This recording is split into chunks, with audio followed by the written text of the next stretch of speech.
살아가다 보면 어느 날 문득 이런 생각이 찾아올 때가 있습니다. 아무리 열심히 살아도 결국 다 사라지는 것 아닌가?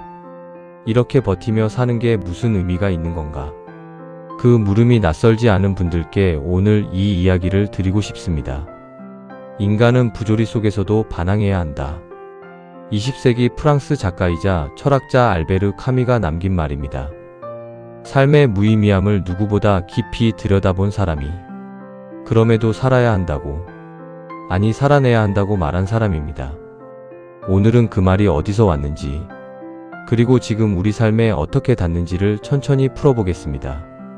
알베르 카미는 1913년 프랑스령 알제리에서 태어났습니다. 아버지는 카미가 태어난 지 얼마 되지 않아 1차 세계대전에 참전했다가 전사했습니다. 카미는 아버지의 얼굴을 기억하지 못한 채 자랐습니다. 어머니는 귀가 잘 들리지 않았고 글을 읽지 못했습니다. 가난한 노동자 계층의 삶이었습니다. 그러나 카미는 그 가난 속에서도 책을 읽었고 생각했고 글을 썼습니다. 청년이 되어 결핵을 앓았고 그 병은 평생 그를 따라다녔습니다. 건강 때문에 원하는 공부를 마음껏 할 수도 없었습니다. 그는 젊은 시절부터 삶이 얼마나 불공평하고 불합리한 것인지를 몸으로 배웠습니다.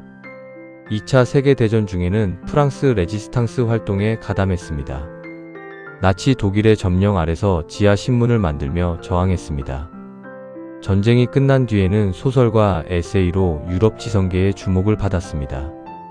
1957년에는 노벨 문학상을 받았습니다. 그러나 그 빛나는 삶의 끝은 허무했습니다. 1960년 자동차 사고로 갑작스럽게 세상을 떠났습니다. 46살이었습니다. 주머니에는 사용하지 않은 기차표가 있었다고 합니다. 원래는 기차를 타려다가 친구의 차에 올라탄 것이 마지막이 된 것입니다. 이 생애를 알고 나면 카미의 말들이 다르게 들립니다. 그는 삶이 아름답다고 말하기 위해 글을 쓴 사람이 아닙니다. 삶이 얼마나 불합리하고 무의미해 보이는지를 직시하면서도 그럼에도 살아가야 한다고 말한 사람입니다. 그 차이가 카미의 철학 전체를 관통하고 있습니다. 카미 철학의 핵심 개념은 부조리입니다. 부조리라는 말이 낯설게 들릴 수 있습니다.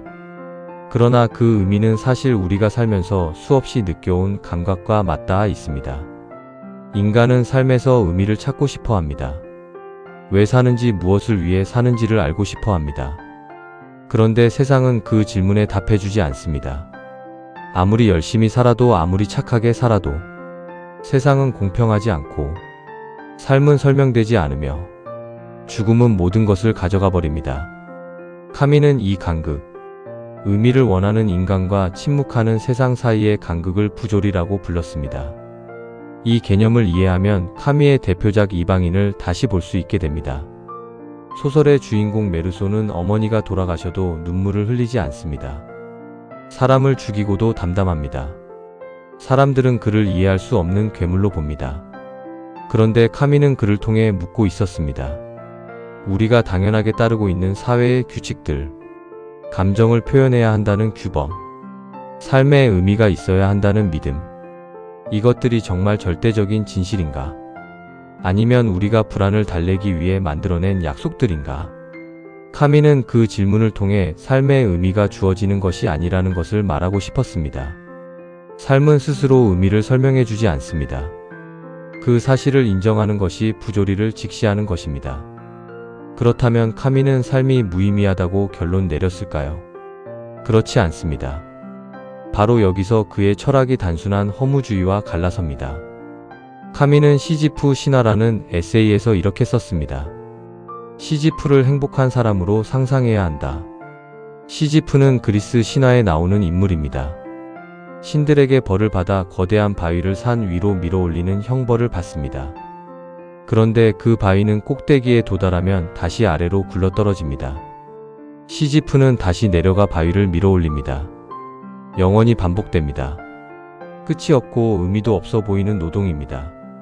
카미는 이것이 인간의 삶과 닮았다고 보았습니다. 우리도 매일 비슷한 하루를 반복합니다. 무언가를 이루어도 또 다른 무언가가 필요하고 노력해도 삶은 완성되지 않습니다. 그럼에도 카미는 말합니다. 시지프를 행복한 사람으로 상상해야 한다고. 왜입니까? 바위를 밀어 올리는 그 행위 자체가 시지프의 것이기 때문입니다. 결과가 무의미하더라도 그 과정은 그의 것입니다. 신들이 그에게 형벌을 내렸지만 바위를 미는 순간만큼은 시지프가 자신의 삶을 살고 있는 것입니다. 카미는 바로 그 안에서 반항을 보았습니다. 부조리한 세계에 굴복하는 것이 아니라 그 부조리를 알면서도 자신의 방식으로 살아가는 것. 그것이 카미가 말하는 반항입니다. 이것이 우리 삶에 어떻게 연결되는지 한번 생각해 봅시다. 살아오면서 얼마나 많은 노력이 결과로 이어지지 않았습니까? 자식을 위해 희생했지만 기대했던 것과 달랐고, 열심히 일했지만 인정받지 못한 때도 있었고, 건강을 챙겼지만 몸은 마음대로 따라주지 않았습니다. 세상은 공평하지 않았고, 착하게 살아도 억울한 일은 생겼습니다. 이 현실 앞에서 사람들은 두 가지 방향으로 갑니다. 하나는 그냥 포기하는 것입니다. 어차피 다 무의미하다고 손을 놓아버리는 것입니다. 다른 하나는 카미가 말하는 반항입니다. 그 부조리를 알면서도, 그럼에도 오늘 하루를 살아내는 것입니다. 카미는 반항이 거창한 것이 아니라고 했습니다. 혁명을 일으키거나 세상을 바꾸는 것만이 반항이 아닙니다. 삶이 답을 주지 않는다는 것을 알면서도 오늘 아침 일어나는 것, 밥을 차리는 것, 좋아하는 사람의 얼굴을 보는 것, 그 작은 행위들이 부조리에 맞서는 반항입니다. 그것이 쌓여서 삶이 됩니다. 오늘을 살아가시는 분들의 삶을 생각해 봅니다. 오랫동안 가족을 위해 살았습니다. 이제 자식들은 각자의 삶을 살고 있고, 몸은 예전 같지 않고, 세월이 흐를수록 곁에 있던 사람들이 하나둘 멀어집니다. 이 나이쯤 되면 삶이 무엇인지에 대한 물음이 젊었을 때와는 다른 무게로 찾아오기도 합니다. 이제 다 끝나가는 것 같다는 느낌.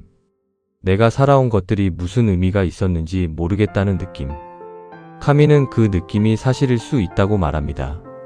세상은 그 질문에 답해주지 않는다고. 그러나 그렇기 때문에 포기하는 것이 아니라, 그렇기 때문에 지금 이 순간을 더 온전히 살아야 한다고 말합니다. 카미는 이런 말도 남겼습니다. 진정으로 심각한 철학적 문제는 단 하나뿐이다. 그것은 자살이다. 삶이 살만한 가치가 있는지를 판단하는 것이 철학의 핵심이라는 말입니다. 이 말이 충격적으로 들릴 수 있습니다. 그러나 카미는 이 질문을 던지고 나서 이렇게 답했습니다. 삶은 살만한 가치가 있다고. 의미가 없어 보이는 세상에서도 살아갈 이유는 있다고. 그 이유는 거창한 것이 아닙니다.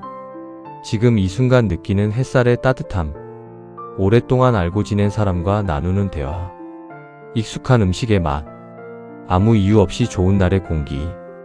카미는 그것들이 충분히 살아갈 이유가 된다고 생각했습니다. 죽음을 앞에 두고도 이 감각들을 온전히 느끼는 것. 그것이 카미가 말하는 삶에 대한 반항이었습니다. 인간관계에 대해서도 카미의 시각은 깊이 연결됩니다. 살다 보면 기대했던 관계가 기대와 달리 흘러갈 때가 있습니다. 오래 함께한 사람이 멀어지기도 하고, 진심을 다했는데 그것이 전달되지 않기도 합니다. 그 서운함과 실망이 쌓이면 사람들은 다치기 시작합니다. 어차피 사람이란 서로를 완전히 이해할 수 없다고. 이 나이에 새로운 관계가 무슨 소용이냐고. 카미는 그 다침을 경계했습니다. 부조리를 알면서도 연결을 시도하는 것. 이해받지 못할 수 있다는 것을 알면서도 마음을 표현하는 것. 그것이 관계 안에서의 반항입니다. 자식과의 관계에서도 마찬가지입니다. 내가 원하던 방식으로 살아주지 않는 자식을 보며 실망하고 원망하고 거리를 두게 될 때, 카미라면 이렇게 물었을 것입니다. 그 기대는 어디서 온 것입니까? 삶이 내 뜻대로 되어야 한다는 것은 누가 보장했습니까? 부조리를 인정하는 것은 체념이 아닙니다. 오히려 내가 통제할 수 없는 것에 매달리던 손을 놓고 지금 할 수 있는 것에 집중하게 해주는 것입니다. 후회에 대해서도 카미의 말은 다른 시각을 열어줍니다. 살아온 세월을 돌아보면 후회하지 않는 사람은 없습니다. 그런데 카미는 그 후회를 삶을 무의미하게 만드는 근거로 삼지 않았습니다. 그때의 선택은 그때의 내가 할 수 있는 최선이었을 것입니다. 그 선택들이 모여 지금의 내가 되었습니다. 완벽하지 않았지만 포기하지 않고 여기까지 왔습니다. 그 자체가 반항이었습니다.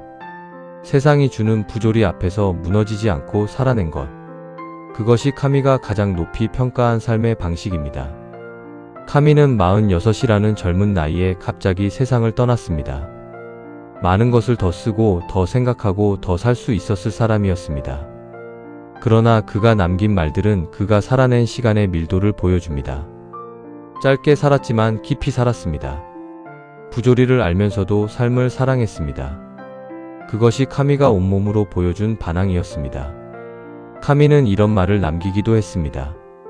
한겨울에 나는 내 안에 굴하지 않는 여름이 있다는 것을 알았다. 겨울은 삶의 고통입니다.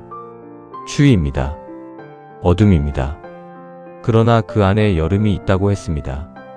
꺼지지 않는 무언가가 있다고 했습니다. 그것은 누가 심어준 것이 아니었습니다. 세상이 보장해준 것도 아니었습니다. 삶의 부조리를 직시하면서도 포기하지 않겠다는 자신의 선택 안에서 스스로 발견한 것이었습니다. 오늘 이 이야기를 들으신 여러분께 조용히 여쭤보고 싶습니다. 지금 여러분의 삶에서 의미를 찾지 못해 막막한 것이 있다면 무엇입니까? 오랫동안 버텨왔지만 그 버팀의 이유를 잃어버린 느낌이 든 적이 있으셨습니까? 그리고 그 모든 것을 알면서도 지금 이 자리에서 살아가고 있다는 것. 그 자체가 카미가 말하는 반항이라는 것을 느끼십니까? 삶은 완성되지 않습니다. 의미는 주어지지 않습니다. 세상은 공평하지 않습니다. 카미는 그 모든 것을 알고 있었습니다. 그리고도 말했습니다. 그래도 살아야 한다고. 아니, 그렇기 때문에 더 온전히 살아야 한다고. 지금 이 순간 여러분이 살아있다는 것. 그것만으로 이미 반항은 시작되었습니다. 삶이지혜 365였습니다. 오늘 이야기가 마음 어딘가에 닿으셨다면 좋아요를 눌러주시고 채널 구독과 알림 설정을 해두시면 다음 이야기도 함께 하실 수 있습니다. 지금 여러분 삶에서 부조리하다고 느끼는 것이 있다면 혹은 그럼에도 놓지 않고 있는 것이 있다면 댓글로 나눠주십시오. 다음 시간에도 삶을 조금 더 깊이 바라볼 수 있는 이야기로 찾아오겠습니다.